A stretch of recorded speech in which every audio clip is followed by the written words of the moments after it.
तो भाई लोग कैसे हो सारे के सारे। तो मेरा नाम है रोनी और आज हम पढ़ेंगे चैप्टर 5 जो कि है एरिथमेटिक प्रोग्रेशन। अब एरिथमेटिक प्रोग्रेशन किसको बोलते हैं देखो, पिछले क्लासेस में हमने बहुत सारे नंबर का सीरीज पढ़ा था, जैसे कि नेचुरल नंबर का सीरीज 1 2 3 4 5 6 7, या फिर प्राइम नंबर का सीरीज जो कि है 1 2 3 5 7, ये सब। तो इन दोनों सीरीज में देखे तो इसको हम एरिथमेटिक प्रोग्रेशन बोल सकते हैं, क्योंकि इन सारे नंबर्स में देखो तो एक पैटर्न नजर आता है। जैसे कि दूसरा नंबर 2 से इसका पहला नंबर जो कि है 1 माइनस करो तो इक्वल टू 1 आएगा। वैसे इस तीसरे नंबर से इसका पिछला नंबर जो कि है 2, ये माइनस कर दो तो 1 आएगा। वैसे ही इससे इसका पिछला नंबर माइनस करो तो भी 1 आ रहा है, इससे इसका पिछला नंबर माइनस करो तो भी 1 आ रहा है। तो इस तरीके से सारे नंबर पे करते जाओ तो सभी में 1 ही आ रहा है। लेकिन वहीं पर अगर इसको देखें तो इधर इसी नंबर से इसका पहला नंबर जो कि है 1 माइनस करो तो 1 आएगा, और इसी नंबर से इसका पहला नंबर जो कि है 2, इसका माइनस करोगे तो 1 आएगा। लेकिन इसी नंबर से इसका पिछला नंबर जो कि है 3 माइनस करोगे तो 2 आएगा। तो इधर 1 आया, लेकिन इधर 1 नहीं 2 आया। तो ये पैटर्न को फॉलो नहीं कर रहा, तो इसीलिए हम इसको एरिथमेटिक प्रोग्रेशन नहीं कहेंगे। तो इसके बाद अगर आप आपके एनसीईआरटी बुक के हिसाब से इस एरिथमेटिक प्रोग्रेशन को देखो तो उन लोगों ने पहले क्या किया कि अगर आप इसी नंबर सीरीज को ले तो इधर इसको A1, इसको A2, इसको A3, इसको A4, इसको A5, इसको A6 इस तरीके से ले लिया। उसके बाद इधर हमने जैसे पैटर्न बनाया, तो इधर हमने क्या किया कि 2 मतलब कि बुक के हिसाब से A2, इससे पहला नंबर माइनस किया। वैसे ही इसमें देखे तो तीसरा नंबर A3, इससे A2 माइनस किया। वैसे ही इधर पे देखे तो हमने A4 से A3 माइनस किया और A5 से A4 माइनस किया, इस तरीके से करते गए। तो इसीलिए बुक में कहा गया है कि इसको हम एरिथमेटिक प्रोग्रेशन मानेंगे अगर A2 minus A1 equal to A3 minus A2 हो।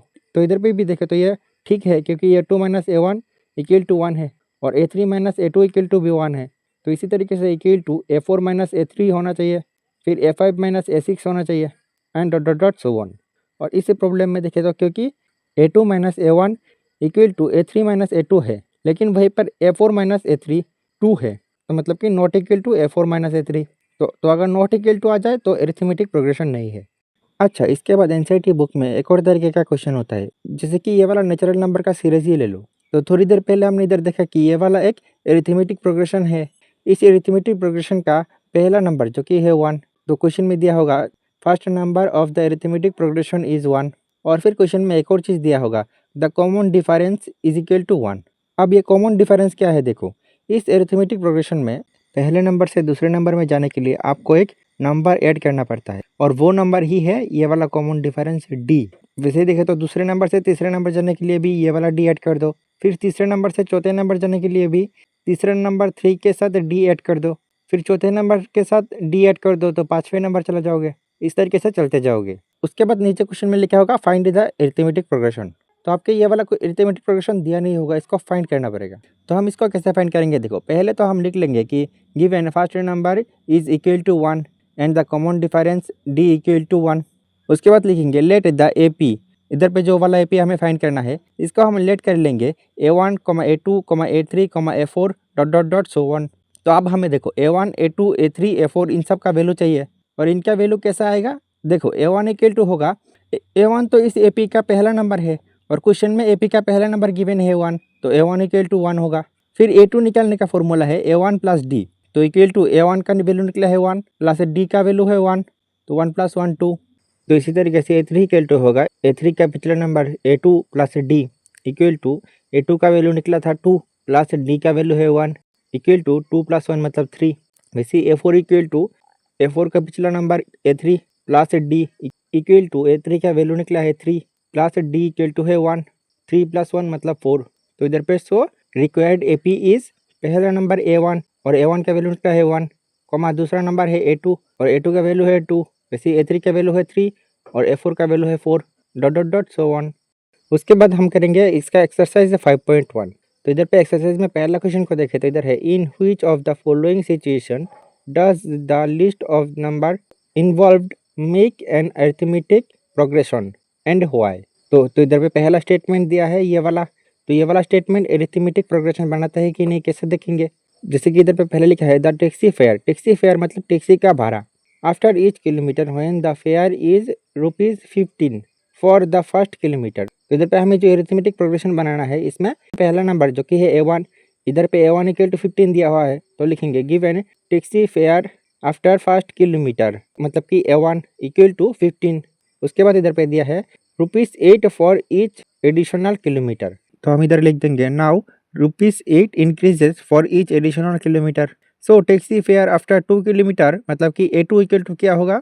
तो देखो पहला किलोमीटर जाने के लिए ₹15, फिर एडिशनल 1 किलोमीटर जाने के लिए +8 रुपीज़। तो फिर इधर पे 15 + 8 23। वैसे ही टैक्सी फेयर आफ्टर 3 किलोमीटर क्या होगा, A3 इक्वल टू पहले तो 2 किलोमीटर जाने के लिए ₹23 देना पड़ता है, प्लस इसके साथ एक और किलोमीटर मतलब +8, तो 23 + 8 31।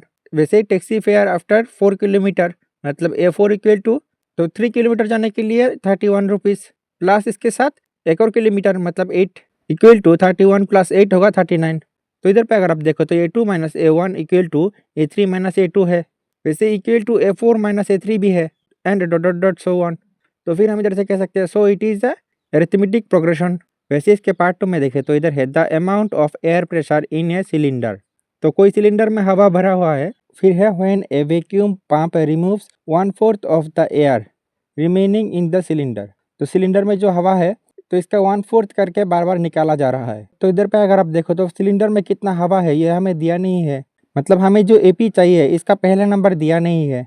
तो हम इसको लेट कर लेंगे, let total air presence in a cylinder A1 equal to X। तो फिर A2 इक्वल टू क्या होगा। अब देखो यहाँ पर चीज़ें थोड़ा कॉम्प्लिकेटेड है, ये उतना भी आसान क्वेश्चन नहीं है जैसे आपको लग रहा है। जैसे कि सिलेंडर के बदले ले लो ये एक बैलून है, तो अब इस बैलून के अंदर X हवा भरा हुआ है, फिर इसका 1/4 चला गया, तो अब इसमें कितना हवा बचेगा, X से माइनस होगा X का 1/4। अब इसमें फिर से 1/4 हवा निकाला गया, तो अभी इसमें हवा कितना बचा।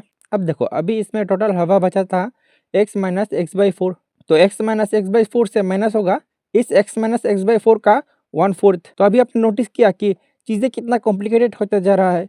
तो इसीलिए इसको आसान करने के लिए हम इस पैटर्न को थोड़ा आसान बनाते हैं।